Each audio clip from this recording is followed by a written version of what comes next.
আজকের কাহিনীটি শুরু হয় ছোট্ট একটি গ্রামে, যার নাম শিলাডাঙ্গা। গ্রামটি ঘন জঙ্গলে ঘেরা। বহু বছর ধরে এখানে বিভিন্ন অদ্ভুত ঘটনার কথা প্রচলিত আছে, কিন্তু সব থেকে ভয়ঙ্কর ঘটনাটি ঘটেছিল আজ থেকে প্রায় 25 বছর আগে। সেই ঘটনাটি নিয়ে এখনও গ্রামে গুজব রয়ে গেছে, কিন্তু কেউই সাহস করে সঠিক তথ্য সংগ্রহ করতে পারেনি বা যায়নি, একই ব্যাপার হলো। শিলডাঙ্গা গ্রামের পাশেই ছিল একটি পুরনো পরিত্যক্ত জমিদারের বাড়ি। একসময় জমিদার বংশের অনেক ক্ষমতা ছিল, কিন্তু কিছু অজানা কারণে জমিদার বাড়ির সবাই এক রাতে নিখোঁজ হয়ে যায়।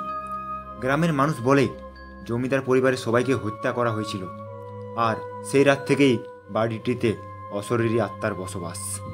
লোকমুখে শোনা যায় সেই বাড়িতে কেউ রাতের বেলায় ঢুকলে আর ফিরে আসে না।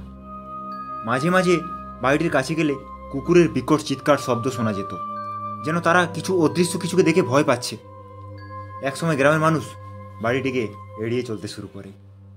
এভাবে ওখানে দিনকাল চলছিল, কিন্তু কিছুদিন পর শহর থেকে কিছু তরুণ ছুটি কাটাতে গ্রামে আসে। এদের মধ্যে ছিল অভ্র, তার বাল্যবন্ধু রাজু, আর রাজুর ছোট বোন মিতালি। অভ্র খুব সাহসী আর কৌতূহলী ছেলে। ভৌতিক কাহিনীগুলো শুনতে ওর ভীষণ ভালো লাগতো। গ্রামের বুড়ো মানুষরা যখন জমিদারের বাড়ির কথা বলতে শুরু করলো, অভ্র আর রাজুর মাথায় সেই পুরনো জমিদার বাড়ির রহস্য উদ্ঘাটনের বাসনা জাগে।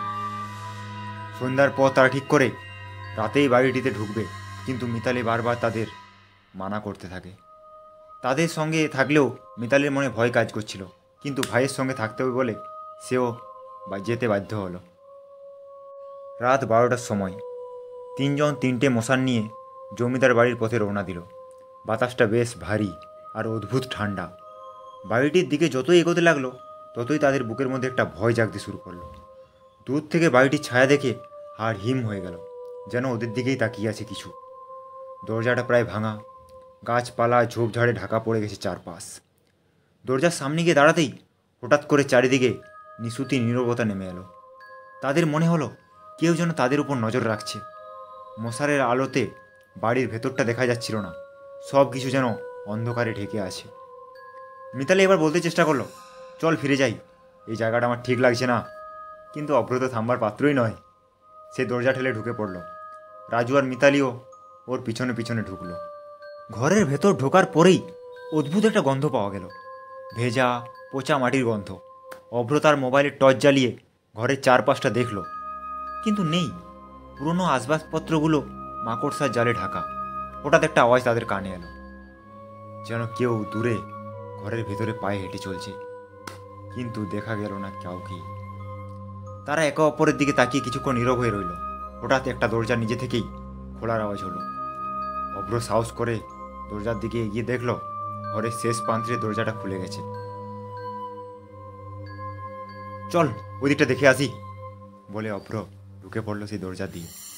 দরজার ওপাশে একটা সরু গলি, তারপর একটা বড় হলঘর। হলঘরের মেঝেতে পায়ের চিহ্ন দেখতে পেল ওরা, যেন কেউ কিছুক্ষণ আগেই এখানে ছিল, কিন্তু আশেপাশে কেউ নেই। অন্ধকার নিস্তব্ধতার মাঝে আচমকাই কান্নার আওয়াজ ভেসে এলো। তারা সবাই থেমে গেল। মিতালি অস্ফুটে বলল, ওখানে কেউ আছে ভাই, আমি শুনতে পাচ্ছি। কিন্তু শুভ্র দমল না। সে বলল, হয়তো এগুলো পুরনো বাড়ির শব্দ, বাতাসের জন্য হচ্ছে। এখানে ওসব কিছুই নেই, অশরীরী বলে কিছু হয় না। তারা আবার সামনে এগোতে শুরু করলো।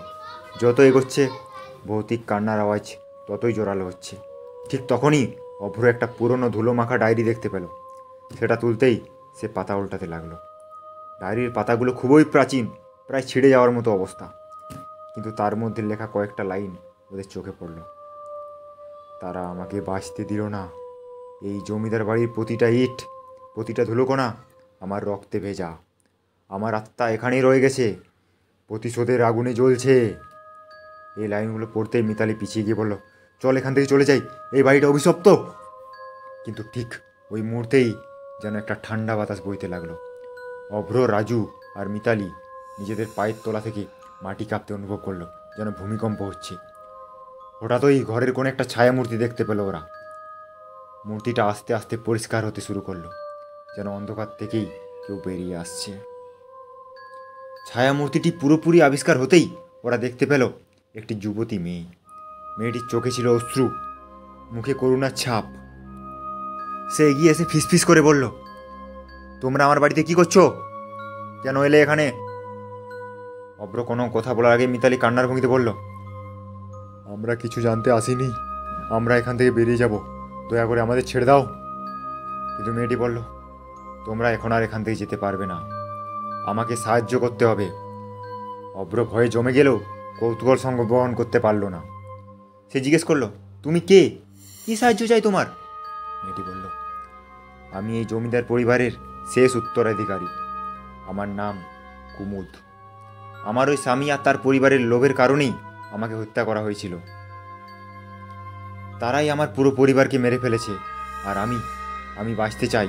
আমার প্রতিশোধ এখনো বাকি, আমি প্রতিশোধ না নিয়ে এখান থেকে কোথাও যাব না। ওই যে কুমুদ মেয়েটির যে আত্মাটি ওদের সামনে প্রকট ছিল, সেদেরকে পুরো ঘটনাটি বলতে লাগলো। তার স্বামীর নাম ছিল হরিচরণ। জমিদারের সমস্ত সম্পত্তি নিজের দখলে নিতে চেয়েছিল। তার লোভ এতই প্রবল ছিল যে সে নিজের স্ত্রী এবং শ্বশুরবাড়ির সবাইকে পরিকল্পিতভাবে এক রাতে হত্যা করে। কিন্তু কুমুদের আত্মা সেই বাড়িতেই থেকে যায়। সে কোনো শান্তি খুঁজে পায়নি, কারণ প্রতিশোধ যে তার বাকি ছিল। সেই থেকে তার আত্মা এই বাড়ির প্রতিটা কোণে ঘুরে বেড়াচ্ছে, অপেক্ষা করছে যে কেউ এসে তাকে মুক্ত করবে। কিন্তু রাজু হঠাৎ করে জিজ্ঞেস করলো, কিন্তু আমরা কিভাবে আপনাকে সাহায্য করতে পারি? তোমাদের আমার প্রতিশোধ সম্পূর্ণ করতে হবে। হরিচরণ এখনও বেঁচে আছে, গ্রামের এক কোণে সে লুকিয়ে আছে। আমাকে মুক্ত করতে হলে হরিচরণকে আমার সামনে নিয়ে আসতে হবে। কুমুদের আত্মা এটাই বলল। অভ্র, রাজু আর মিতালি এই দায়িত্ব নিতে বাধ্য হলো। তারা দ্রুত গ্রামের বৃদ্ধদের কাছে গিয়ে খোঁজ নিল হরিচরণের।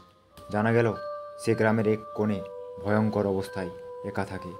শারীরিকভাবে সে দুর্বল, কিন্তু তার মধ্যে এখনও আছে লোভ আর পাপের ছায়া। মিতালি এখনও ওই প্রাসাদেই বন্দি আছে, কারণ ওই আত্মাটা এদের দুজনকে বাইরে বেরিয়ে আসতে দিয়েছে, কিন্তু মিতালিকে ওখানেই বন্দি করে রেখেছে। বলেছে, তোমরা যদি হরিচরণকে না নিয়ে আসো বা ওর খবর আমাকে না দিতে পারো, তাহলে কিন্তু মিতালির মৃত্যু নিশ্চিত। খুব শীঘ্রই আমাকে ওই হরিচরণের সাথে সাক্ষাৎ করিয়ে দাও, আমি ওকে মেরে ফেলতে চাই। পরের দিন রাত্রে এরা দুজন, রাজু আর অভ্র, পুনরায় ওই জমিদার বাড়িতে যায় এবং ওখানে গিয়ে কুমুদের আত্মাকে হরিচরণের যে প্রপার অ্যাড্রেস, মানে কোথায় থাকে তার অ্যাড্রেস বলে দেয়। এটা বলার সাথে সাথেই ওই যে জমিদার বাড়ি ছিল, সেই জমিদার বাড়ির সমস্ত দরজা বন্ধ হয়ে যায় আর বলে, আমি দেখে আসছি, তোরা যদি মিথ্যে কথা বলিস তাহলে কিন্তু তোদের কেউই আর এখান থেকে বেঁচে ফিরবি না। এই বলে ওই জমিদার বাড়িতে সমস্ত দরজা বন্ধ হয়ে যায় আর কুমুদ যেন ওখানে ভ্যানিশ হয়ে যায়, ওকেও দেখতে পাওয়া যায় না। এরা কুমুদ কুমুদ বলে চারিদিকে ডাকতে থাকে, কিন্তু কোনো শব্দ পাওয়া যায় না। প্রায় 1 ঘন্টা পর সমস্ত দরজা জানলা আপনা আপনি খুলে যায়, আর একটা যে গুমুট পরিবেশ ছিল সেটা কিন্তু ধীরে ধীরে হালকা হয়ে যায়। এরা ভয়ে ভয়ে যখনই দরজা খুলতে দেখে এরা বেরিয়ে চলে আসে। তার পরের দিন সকালে জানতে পায় যে হরিচরণ মারা গেছে। আর তার চোখে মুখে প্রচণ্ড ভয়ে স্পষ্ট।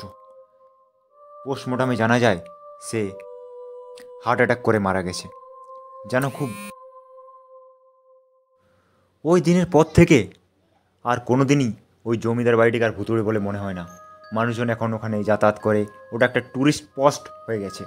মানুষজন পিকনিক করতে যায়, রাত্রেবেলায় ঘুরতে বেড়াতে যায়, কিন্তু কেউ আর ভয়ের কিছু দেখে না। কুমুদের আত্মা পুরোপুরি মুক্তি পেয়ে গেছে। তো ধন্যবাদ বন্ধুরা, আজকের কাহিনী কেমন লাগলো জানাতে ভুলবেন না কমেন্ট বক্সে। ধন্যবাদ।